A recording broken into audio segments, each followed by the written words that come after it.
Objectively, it is important for the franchise, but was I dismissive? Absolutely. A lot of this really comes back to Ubisoft. They have not helped the situation at all. By trying to satisfy everybody, they ended up satisfying nobody. The modern day gets pushed into I know I'm comics or fucking watered down hideous. into Look vague at me. simulations, I and got now my things like the fucking Animus beard Hub, and it shit. feels like the story is being stripped down and handed back to you as optional reading. For people who care about the lore, it feels hollow. Once again, it's the same problem. I need a Is fucking Assassin's Creed a haircut. sci-fi story about humanity's future, or is it just a historical anthology? Until that question gets answered, the modern day will always be one Well, of the this is biggest the sources first of of many, discourse man. and toxicity within this community. Trying to make sure that this is all like Another big you. reason the Assassin's Creed community stays broken is expectations, and a lot of that comes straight from how Assassin's Creed is marketed right now. The arguments don't actually start when the Man, I games used to come love out. They Assassin's start Creed months so earlier, much, sometimes a bro. full year earlier, Used to when be the my shit. trailers drop and, leaks and rumors spread. Ubisoft says just enough to let people fill in the gaps themselves, and that's where the trouble begins. You'll get one group hearing phrases like return to roots, and immediately picture something closer to the older games. Meanwhile, another group sees the same trailer and focuses on how big the map is, the hours of content, and so on. Both groups walk away thinking the game is made specifically for them, even though they're imagining completely different experiences. The hell By was the time the that? game actually comes out, a version of it already exists in everybody's head. So when reality doesn't exactly line up with that imagined version, people might feel misled. That frustration then turns into anger, and that anger gets aimed at other fans as much as it does at Ubisoft. You will see it all the time in the comment section, quote unquote, this isn't real Assassin's Creed. You guys hyped this up for no reason, stuff like that. At that point, it's not even about the games anymore, it's about broken expectations. You can see this happening right now with the Black Flag remake. The moment rumors started saying the combat would Bear lean with into me, the guys. RPG side of things, I the only have a community split laptop instantly. here, and I don't Some got my people already hate it without microphone. seeing a second of gameplay, I don't really because got to them the the best RPG equipment, combat but automatically means Assassin's Creed losing its identity again. On the other side, there are people who love the RPG systems and think Black Flag with deeper combat sounds great. Now, at the point of me making this video, the game isn't even officially announced or shown, and people are already at each other's throats. The same thing is happening with Hexay. Rumors say the protagonist will have magic, and immediately people jump to literal magic, as in spellcasting. Now, for a lot of people, that's a hard line, but knowing Assassin's Creed, that magic is probably just some sort of ancient first civilization technology framed differently. Still, expectations are already locked in, and that's all it takes. Even Assassin's Creed Jade has this problem right now. It's a game that's not even out yet, but opinions are already cemented. Some people want I nothing wish to there do was with a a mobile pause open world screen RPG. for Other OBS people or are more pause excited about recording. this game than the likes of Hexay, because the RPG style has a massive fan base right now. Once again, two completely different expectations, and same franchise. What makes it worse is that Assassin's Creed marketing tries to speak to everybody at once. It wants to reassure long-time fans while still selling to the RPG crowd. Now, instead of setting clear expectations, it just, creates mixed signals, and mixed signals create arguments. So when release day happens, nobody actually talks about what the game does well or poorly. They argue over what they thought it was supposed to be, and that's how every new Assassin's Creed game ends up feeling like a disappointment to a lot of people, before the dust has even settled. Now, outside of the games themselves being the main focus of discussion, this also extends to the Assassin's Creed creator space. A lot of people probably don't think about it, but the creator space around this franchise actually matters. I hope my Every mic big isn't video picking game up my franchise YouTube. has one, and a creator space helps shape how the community talks about the games.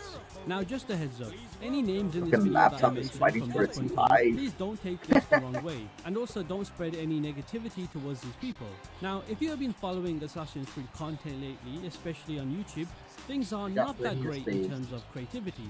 I'll be the first to admit that. Right now, the biggest creator that's tied to the franchise is Jorap. I've met him before in Bordeaux. He's a super cool person and a great creator. But you see, when the largest voice in the Assassin's Creed space is entirely focused on one genre of the franchise, I think it naturally contributes to why the franchise feels so split when it comes to online discussions. Sometimes I personally feel a bit disconnected when he speaks heavily into things such as damage numbers or helix packs or weekly resets, stuff like that. For me, those aren't priorities for Assassin's Creed, and have never been. What I care about the most is the franchise improving as a whole. Things like fixing the modern day storyline again, having stronger storytelling, having more motion capture, continuity actually meaning something again. I do sometimes wonder why somebody like a Joraptor, who clearly has access and connections, doesn't really push that kind of feedback towards the developers or writers more openly, instead of, oh, I want damage numbers, or I want a big cool new weapon. At the same time, I understand why it happens. New Newer players gravitate towards gear and optimization because that's what the RPG era emphasizes, and a massive creator such as Joe Raptor who focuses on that is responding to the audience that they have. But the result is that the creator space ends up mirroring the same split the franchise has. Systems and numbers on one side and identity and the storytelling on the other. And that disconnect doesn't help the community at all, it just reinforces it. On the other side, you've got creators like Master Assassin, someone who clearly cares about Assassin's Creed as a franchise across both the older and newer games. Over time, you could see the burnout set in for him. He openly said that he was tired of Assassin's Creed, and since then his uploads have been very inconsistent. He was somebody that I looked up to when it came to YouTube, so to see him disappear and post only around 1 or 2 videos every month or two is a bit upsetting. And then there are the OG creators like Lasers and Fishy, who used to be major pillars of the Assassin's Creed content. Eventually they moved on too, largely because the franchise changed so much that it didn't feel like the same thing they originally fell in love with. There's also Luma, a respectable Assassin's Creed YouTuber who used to interview the developers, and he just vanished off the face of the earth. Right now there are still plenty of Assassin's Creed creators, don't get me wrong, but they just don't get the attention. I think Willis Makes Movies is my #1 for Assassin's Creed discussions. There's also Marco Rose who talks about the lore in great depth. There's The Seal who discusses the more technical side of Assassin's Creed. But all of these channels are not getting what I would think is the attention that they deserve, and it confuses me. That's kind of where Assassin's Creed YouTube is at right now, a fragmented creator space that mirrors a fragmented franchise. And honestly, I don't even know how long I'll be going before I feel that same Assassin's Creed fatigue creeping in. It wouldn't surprise me if more Assassin's Creed creators quietly disappear over time. And here's where things really start to fall apart, and that's TikTok. A lot of the biggest Assassin's Creed creators over there lean heavily into algorithm-driven content. Most of it ends up being creators reading comments from their live chats and firing back with deliberately controversial opinions. And one of the most common ones you will hear is that people only like the older games because of the word nostalgia. And I'll be honest, the word nostalgia has become one of my least favorite words in the community. Not because it doesn't apply, it absolutely can. I mean, childhood TV shows, old movies, things like that, sure. But when discussing Assassin's Creed, the word nostalgia is often used to shut things down instead of opening things up. Instead of asking why people feel a certain way, it just ends the conversation on the spot. Since joining TikTok recently, I noticed the vibe there is very different and often way more hostile. A lot of that probably comes down to the younger audience. Opinions that challenge the dominant viewpoint tend to get brushed off pretty quickly, and nostalgia is the go-to dismissal. You know, this might sound crazy to say, but it wouldn't surprise me if there's some sort of smear campaign going on TikTok to ridicule the older games. Now, the biggest Assassin's Creed creator on TikTok is named AC Johnny. He primarily focuses on the RPG era just like Joe Raptor, but in a different way. And just to be clear, please don't use this as an excuse to send him any hate. He seems like a pretty cool guy. I just simply find many of his takes on the franchise to be mendacious. I mean, for example, listen to this clip. And if you say something like the SEO games were better, I promise you it's nostalgia. I promise you. Notice how dismissive that is? You see, statements like that don't invite discussion, they just shut things down. And when a creator such as AC Johnny with a massive audience frame things that way, it spreads fast. You can open up his comment section and see it firsthand. Once nostalgia gets labelled as the explanation by the creator, this will pile on, and longtime fans are immediately written off. The same thing happens when he talks about Black Flag, another game much like the Ezio trilogy that's widely considered the best of the franchise. Well, I think that's about to be put to the test here. Whatever they want. To just like, they'll justify their favorite however they want. Again, nostalgia gets brought up as the reason people rate it so highly. That's why these conversations start to feel disingenuous. It stops being about understanding the different perspectives that people have, and it just turns into talking past each other. But it goes a step further. Take a look at this final clip. I play these games every day, more than anybody. So, respectfully, nobody knows ball like I do. Nobody. Woo, a little Nobody can going tell on me what's here. what. Nobody's opinion is more valid than mine unless you log more hours on Assassin's Creed than me. And that's just it. That's just it. That kind of thinking is what we call gatekeeping. Playtime does not automatically mean somebody understands Assassin's Creed better. If it did, I could turn around and argue I know more about this guy because I've been playing longer, but that would be ridiculous. Now, AC Johnny, if you're watching this, which I know you will, I'm not trying to dogpile you, but when you have a big platform, how you frame your discussions matter a lot. Writing off older games and older fans as nostalgic creates a divide that doesn't need to exist. I get that hot takes and saying controversial things do well for the TikTok algorithm, I get that. And maybe I'm the naive one for wanting something more thoughtful. I just think the Assassin's Creed community as a whole would be better off having real conversations, instead of constantly picking sides and dismissing the other.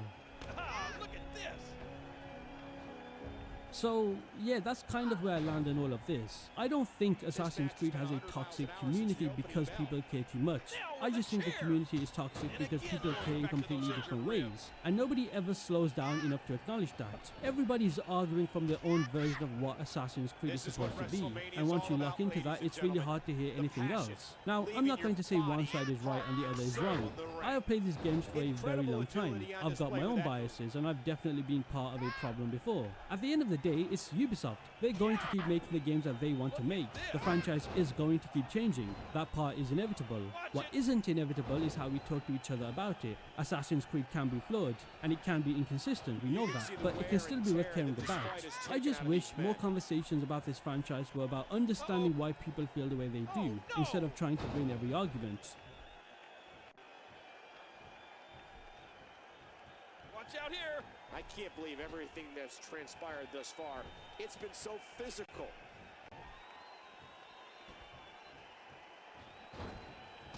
Oh, look out! More damage to the People arm, aren't and that buying body games anymore, part and may honestly, very how well can you be blame the them? focal The point of industry this is a contest. dumpster fire right now. Studios are panicking over falling revenue, pointing fingers Yeah, at we're everyone not buying except games because they're too themselves. fucking Ubisoft's expensive and they stock fucking crashed suck, 40%. man. They're laying off thousands of employees, and their response is to blame market conditions, blame Star The Wars thing for not is, being I'm popular telling you, enough, stop blame buying literally fucking anything games, man. that I'm isn't done their buying own games in full catastrophic fucking decision price. making. I'm done with that We shit. need more games. Raise the prices. What? But there's no reason to buy an Xbox right now. Close a game studio. Dog, we need more games. Costco won't even sell us anymore. Raise the prices again. Are you smoking crack? What the fuck are you talking? Legendary Drops captured the absurdity perfectly. Imagine everybody telling you how useless you are while still demanding that you buy their stuff. And it's not because of some new trend or protest, it's because Gen Z isn't buying. And not out of choice, they've just been priced out of the hobby entirely.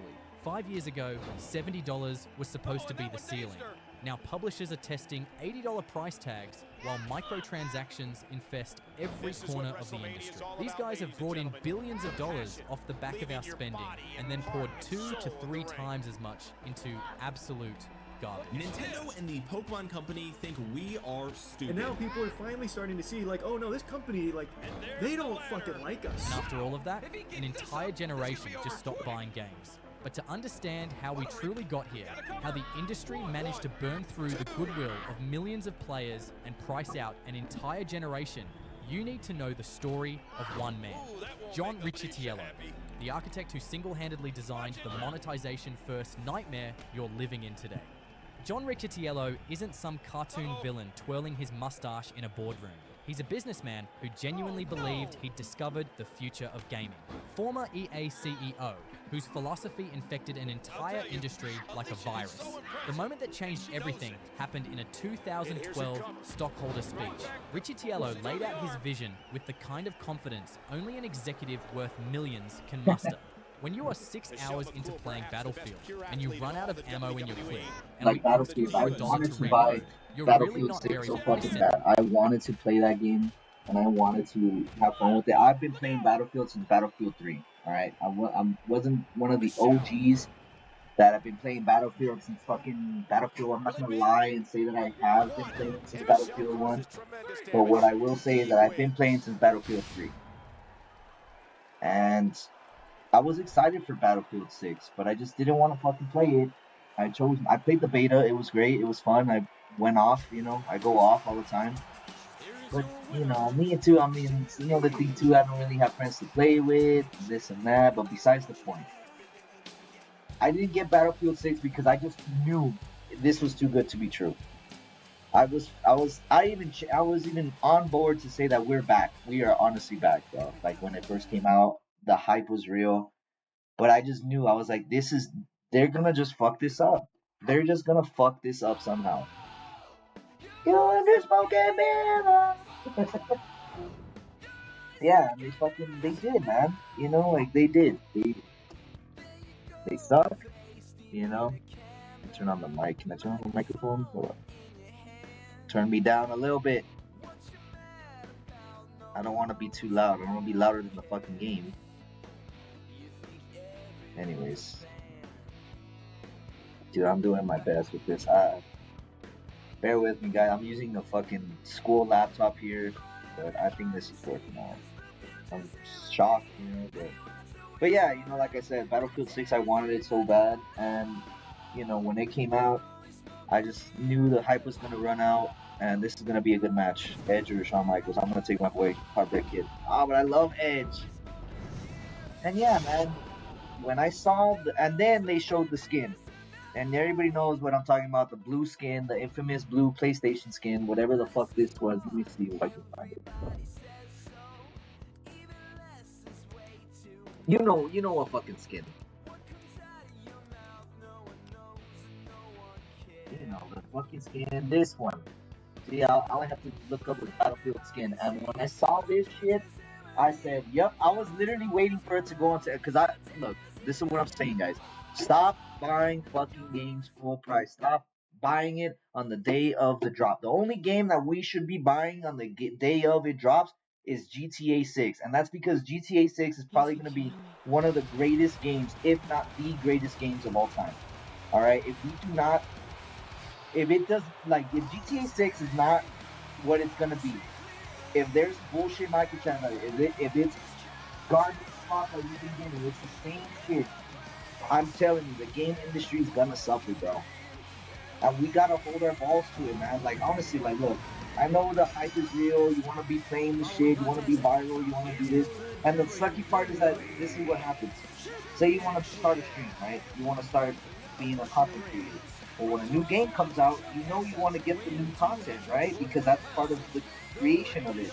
So you know you gotta buy a new game, you know you wanna buy the new shit, so you could, you know, have that exclusivity of showing that on stream, because then people will watch you, you know, and it's a snowball effect.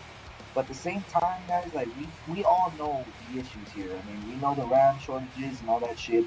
These billionaires do not give a fuck about us, man.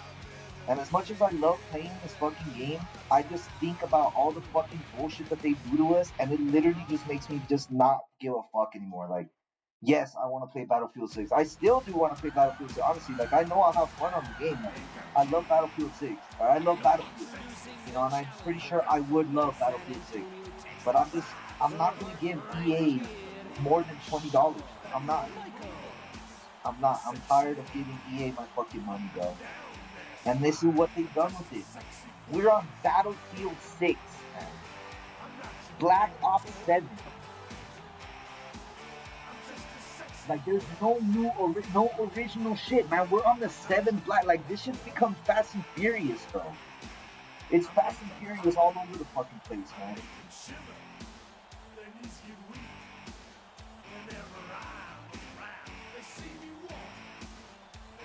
Yeah, man. I just, you know, once they saw that shit, and then they released the seasons, and that's the shit. We don't want no fucking seasons anymore. We don't want no more seasons. I'm tired of Season 1, Battle Pass. I'm tired of that shit. We don't want that shit anymore, man. Sensitive at that point in time. Read that again. 6 hours into a game you already paid $60 for. You run out of ammo. They want another $1 to let you keep playing. That speech became gospel. Design games around monetization first, gameplay second.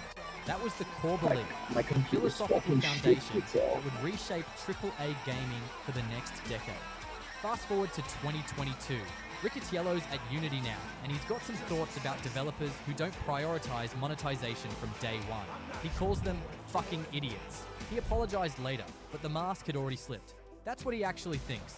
If you're not designing your game as a money extraction machine from the ground up, you're an idiot. His philosophy spread throughout the industry. It became standard operating procedure. Every AAA game now feels like it's nickel and diming you because of this mentality. Season passes exist because of this. $70 games with $20 cosmetics exist because of this. Riccitiello didn't invent microtransactions, but he legitimized designing games as monetization platforms first and entertainment second. His vision didn't appear overnight though. To understand how it took hold, we need to go back to where it all started. Early gaming was simple. You bought a complete product, you owned it. That was the transaction. Expansion packs added genuine value. Things like Shivering Isles for Oblivion or Undead Nightmare for Red Dead Redemption weren't sold back to you. They were full experiences built after the main game shipped. Games had to be finished before release because you couldn't patch them, so the relationship between developer and player was built on mutual respect. Then online connectivity changed everything. At first, nothing seemed wrong. Early DLC made sense because it followed the expansion pack model, giving you actual content that was worth paying for. But somewhere along the way, someone at Bethesda decided to test the waters. They added horse armor in Oblivion and charged $2.50 for something cosmetic that did absolutely nothing. People laughed at it, mocked it, but they also bought it. The test was successful. Then mobile gaming proved something terrifying to AAA publishers. You didn't need to win over everyone, just a tiny fraction of players. If you could psychologically hook them, you could make billions. And the AAA industry took notice. This is where the rot really set in. Legendary Drops explained what happened to AAA development. One of the biggest issues in AAA development is bloat. Bloated teams, bloated budgets, bloated management structures where nobody knows what the person next to them actually even does. You end up with departments built to manage other departments, pipelines so tangled you can't even see the final product, and a burn rate that is so high, it is a miracle that anything gets shipped at all. One developer put it even more bluntly when talking about why games keep releasing broken. Blame executives. This is mainly seen in the AAA scene due to time constraints placed on devs, along with poor management. Money is prioritized over quality for the big execs. And while you might think to yourself, wouldn't it make more sense to make a passion-filled good product that isn't a half-finished cash grab? And you would be correct, but try explaining this to them. He wasn't entirely wrong. Games do need to make money, and developers should definitely understand their audiences. And studios have bills to pay. The problem isn't necessarily the monetization itself, it's when monetization becomes the only goal. Richitiello completely missed the fact that how you monetize matters. If it's done in a way that doesn't break the game, people will actually accept it. Star Wars: The Old Republic and Elder Scrolls Online both have subscription models, but if you're paying that sub, the microtransactions stay reasonable. Cosmetics, quality of life improvements, convenience features that don't break game balance or turn every session into a constant upsell. These systems respect the player while still making money, but many games would rather do it wrong because it's more profitable. Battlefield asking for $1 to reload your gun. Pay-to-progress systems that break game balance and turn every match into a credit card battle. Charging $70 for a game, then nickel and diming you with another $50 in day one DLC and season passes. That's exploitation, and it's what Richitiello's philosophy encouraged. The difference is pretty clear. One adds to the game without punishing players, the other designs frustration into the experience so you'll pay to make it stop. Guess which one became industry standard? But what happens when you prioritize monetization over everything else? When you bloat your budgets to unsustainable levels? And when you design the price tag before you design the game, you get disasters. Catastrophic, embarrassing disasters that prove exactly why this model is collapsing. Mind's Eye should have been a slam dunk. One of the original creators of Grand Theft Auto was making a new open world game and everyone was excited. How could it possibly not deliver? Apparently very easily because it's barely playable with frame rates in the single digits, faces that don't animate, and a story that makes no sense. Shoot somebody and they fall through the level, breaking your quest. It's so bad people think it should be taught as a lesson in what never to do. And even the lead actors publicly disavowed the game. How do you go from Grand Theft Auto to this? But that's nothing compared to what happened to one of gaming's most reliable franchises. Call of Duty used to set the standard for AAA shooters. Black Ops 7 proved those days are over. It's pretty much just a 4-hour campaign made of recycled Warzone maps, multiplayer that's unbalanced and boring, zombies mode that's underwhelming. The game is filled with AI-generated art, hundreds of dollars in microtransactions, and a $200 special edition for the truly dedicated. Angry Joe tore into it, and he wasn't alone. And all of this happened at the exact same time Microsoft announced price increases across the board. The audacity is staggering. Deliver garbage, charge more, then blame customers when they don't show up. At least with Black Ops 7, you could still play. The same can't be said for The Crew. Players paid for The Crew, a racing game, and invested years customizing their perfect cars and building memories. Then Ubisoft shut down the servers.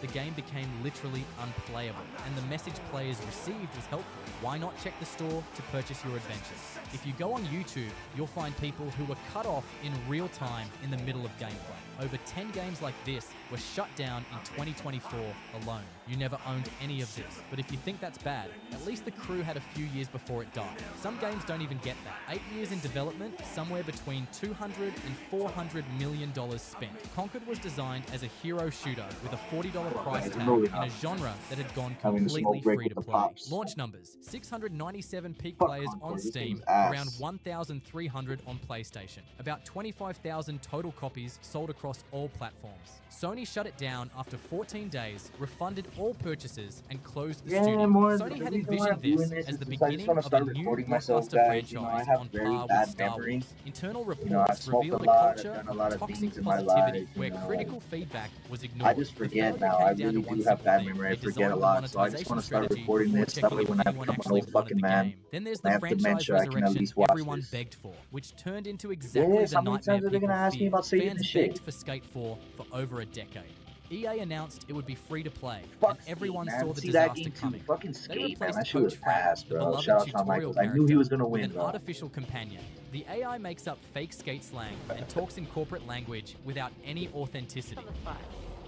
Sorry to be a stickler for details. Want a little hardcore plaza trivia? Shut up! The first ever shop demo was held here. Want a little hardcore plaza trivia? You just gave me. The first ever shop demo was held.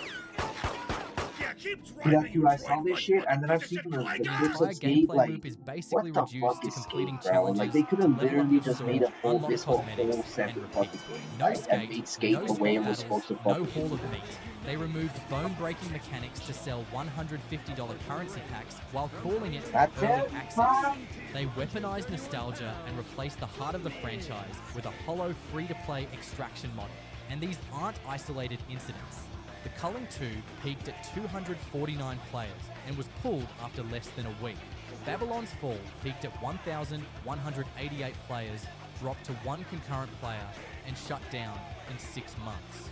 Marvel's Avengers lost 96% of its player base in 2 months, despite having the Marvel IP backing it. All of them designed around monetization first. All of them forgot to ask the most basic question: is the core game actually fun? This is Riccitiello's legacy, an entire generation of games designed to extract money from players who never showed up. And if you want to see Riccitiello's philosophy perfected into an art form, look no further than Ubisoft. The stock crashed 40% in 2024 alone, and there were massive layoffs. Of course, they blamed market conditions and pretty much anything other than the fact that they can't stop releasing half-baked garbage. Star Wars Outlaws charged $130 for 3-day early access. That was an 85% markup to play the game slightly sooner. What you got was shallow, repetitive gameplay, broken stealth mechanics, and an empty world that felt lifeless. The game sold around 1 million copies, a setback for a Star Wars title, and Ubisoft's response was to blame the Star Wars franchise for not being popular enough. Legendary Drops nailed why none of this is working. The reason that their games aren't selling right now is simple. It's because they suck and they're overpriced. Why would I pay $70 for Assassin's Creed Shadows when I could go pay $40 and play Black Flag? And he's absolutely right. Why would I play Starfield when I could fire up Fallout 3 with mods and make it look current gen? For veteran players, there is less reason than ever to buy these games. For younger players, it's financially impossible. And remember The Crew getting shut down? That was Ubisoft too. There's a clear pattern of killing games players paid for, removing access, and pretending ownership never mattered. CEO Yves Guillemot even said the quiet part out loud, talking about players getting comfortable not owning games. They're not even hiding it anymore. Ubisoft is the perfect embodiment of Riccitiello's philosophy taken to its logical extreme. Monetization first, quality never. But here's what makes all of this even worse. The people getting hurt the most aren't the executives making these decisions. Gen Z makes up 28% of all gamers right now, but 36% of them spend nothing on new games. And before anyone jumps to conclusions, it's not because they don't love gaming, it's because rent, food, and gas come first. Student loans are at historic highs. Credit card debt for 18 to 29-year-olds is the highest it's ever been. The job market is brutal. And to top it all off, the cost of living keeps climbing. It should therefore come as no surprise that they have less disposable income than any generation before them, so they're careful with what little they do have. Legendary Drops laid out exactly what's happening. We're about to watch the games industry bottom out and lose the back end. Years of financial pressure shoved onto players, games being torn apart and sold back to us piece by piece, all to keep their shareholders happy, all about to flip. And it's not because of some trend or protest, it's because Gen Z isn't buying and not out of choice. They've just been priced out of the hobby entirely, locked out of an economy, handed debt instead of jobs, and scam after scam ever since they became adults.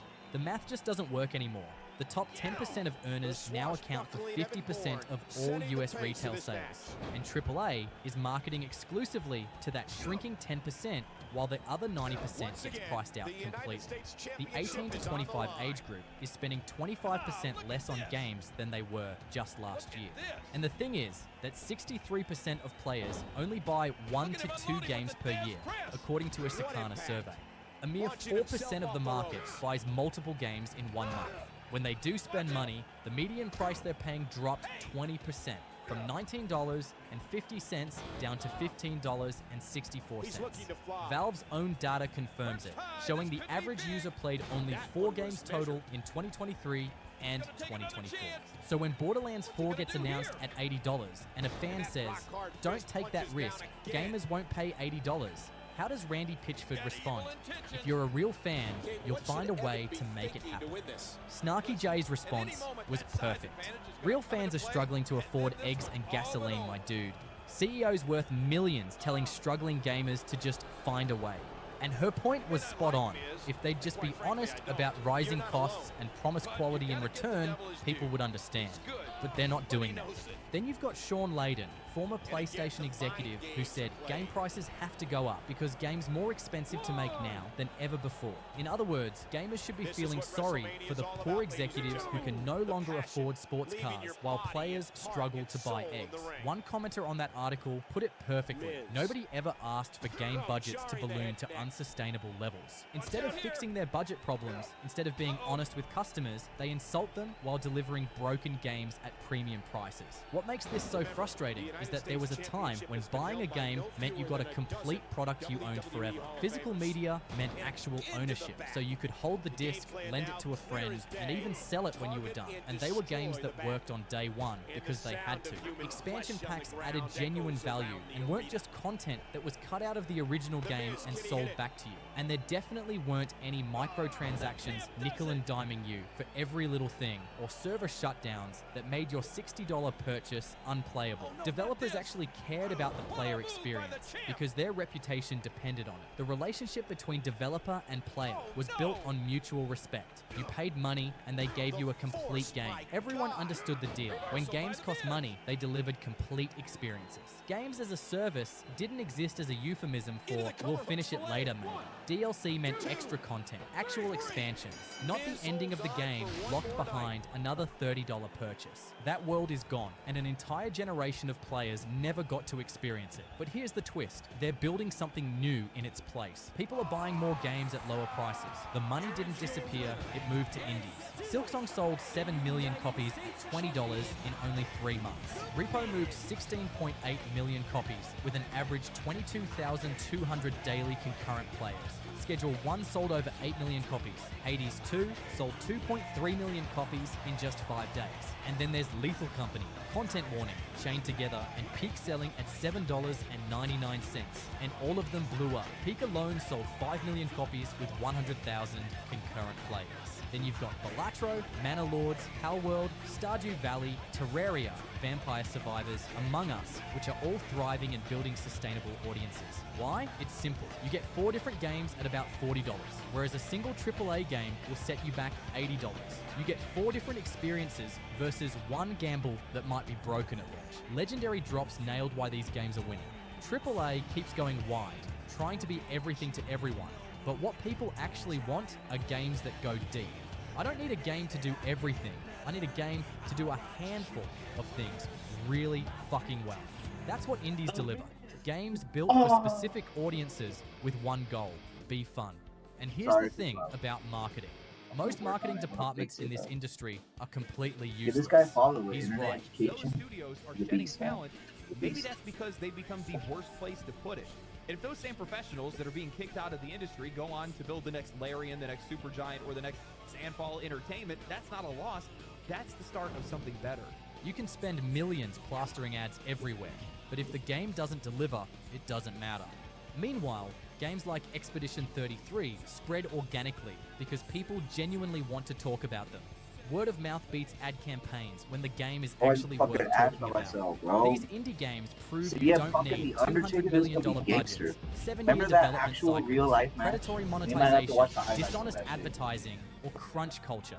What you do need is a good idea, people who care, respect for your audience, and fair pricing. And here's the problem for AAA. Gen Z grew up watching Kickstarter scams, pre-order disasters, live service shutdowns, and loot box controversies. They learned to wait for reviews, research before buying, and never pre-order blind. They're building habits around indies and older games, teaching their younger siblings the same patterns. When they have more money later, well, these habits will already be formed. So, AAA should sit up and take notice, because if they lose a generation now, they won't be getting them back later. The AAA model requires 5 to 7 years of development, $200 million budgets, and massive sales just to break even. The audience is shrinking. The replacement audience is broke, and studios are getting desperate. Microsoft already laid off 9,000 people at Xbox. Ubisoft laid off 1,500. EA can't complete games because it's laid off every good employee. John Riccitiello called developers fucking idiots for not prioritizing monetization over everything else. Turns out the real idiots were the executives who listened and forgot to make good games in the process. AAA has a choice now. Respect your customers or watch someone else do it. Right now, someone else is doing it and they're winning. If you enjoyed this video, go watch this one on why game piracy is making a comeback. You'll love it.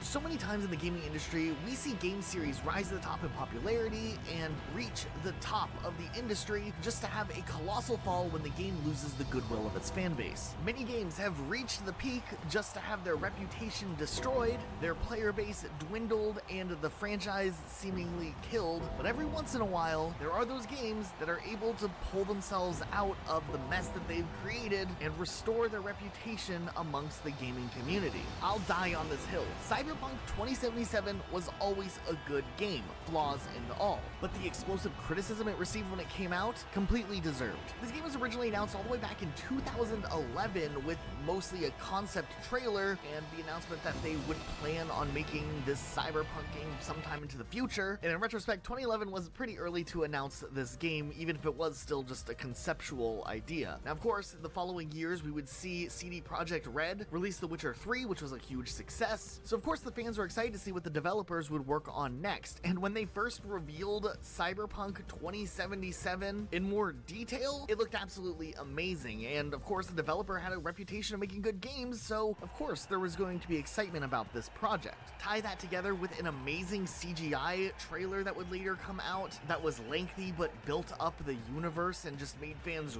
really intrigued, then Keanu Reeves signed on to the project, and he's like the most wholesome actor that there is. The marketing team for Cyberpunk 2077 was going all gas, no brakes in the years leading up to when Cyberpunk was set to release. But one of the biggest offenses about this game by far was an over 1 hour long presentation on how advanced the world was supposed to be, what gameplay would look like, and what possibilities players would have to influence the story of the game. Honestly, looking back at it in retrospect, it seemed like if CD Projekt Red had even an idea for a game, they were already publicly talking about it and announcing it to generate even more hype, even if the idea wasn't really viable to be implemented into the game realistically. I remember back even a few weeks before the game was released, CD Projekt Red was already talking about how microtransactions would be cosmetic only in a multiplayer standalone title that would release sometime later on after the first Cyberpunk 2077 game. There was already a roadmap with the 2 DLC expansions that were supposed to come out within a year of the game's launch. It was a lot, and they were very, very confident in the promises they were making to their player base. And even after after multiple delays, when we were about to see the game release, it was all hype, and pre-orders were through the roof. As a fan of this aesthetic, I was so excited about this game. I thought that this would be like one of the biggest new franchises of all time, and I was so interested in it. I wanted to make videos talking about Cyberpunk 2077. I did this whole green screen setup where it looked like I had an apartment in Night City. Like, this was gonna be a really big thing I'd felt for the gaming industry. And then the game came out. Day one, there were a ton of performance issues with Cyberpunk 2077, especially on the last gen hardware. Like, the performance on the older generation systems were appalling. And mind you, the games were initially announced for these consoles. The PS5 and Xbox Series X and S had just come out at that time, so it's not like they were always developing the games with those hardware specs in mind. There was not the best optimization for a lot of PC players, and then of course a lot of the content that had been hyped up over the years wasn't actually a part of the game. There was still a strong campaign narrative to play through, but your decision making wasn't as branching as what they had advertised originally. The ways you could interact with the world were very limited, and then some mechanics you just expected to work well sometimes didn't, like vehicle driving or police chases. There's no surprise that all of those promises finally blew up in their faces because,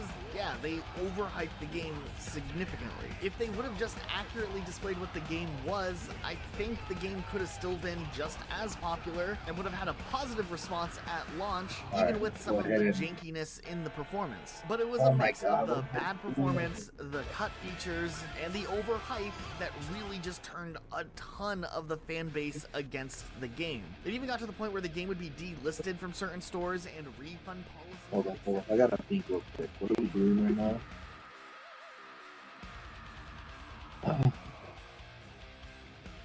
I'm fucking sweating.